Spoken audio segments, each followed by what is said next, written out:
Mary Slessor is a name synonymous with one of the most powerful social reforms in Nigerian history, the abolition of twin killings. But to truly understand her impact, we first have to understand the custom she fought against.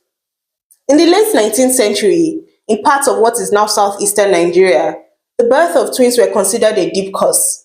It was thought that one of the twins were the offspring of an evil spirit, and because it was impossible to tell which one, both babies were tragically left to die in the bush, often in clay pots. Mothers who gave birth to twins were seen as cursed and were typically ostracized or banished from their community. It was a deeply ingrained cultural practice rooted in superstition and fear. The journey that led Mary Slessor to this part of the world was remarkable in itself. She was born in Scotland into a life of poverty and hardship. As a young girl, she worked as a mill girl, but her heart was set on a different path. She was inspired by the stories of missionaries and felt a deep calling to help others.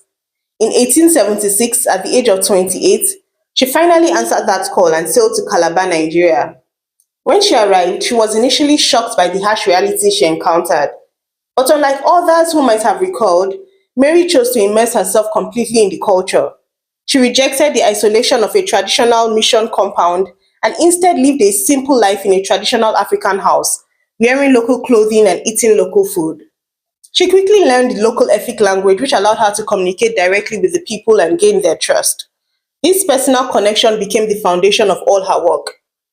Mary Slessor's strategy wasn't confrontational, it was revolutionary.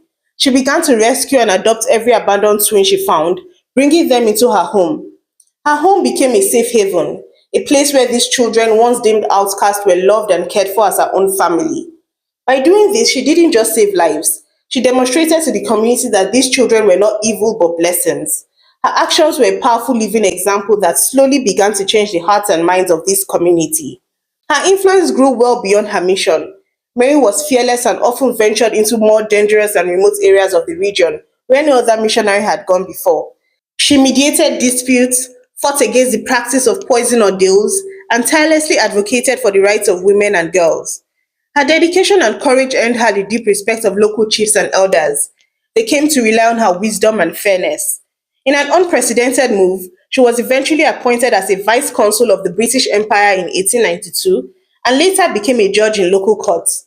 This official authority gave her the power to enforce new laws and dismantle harmful customs.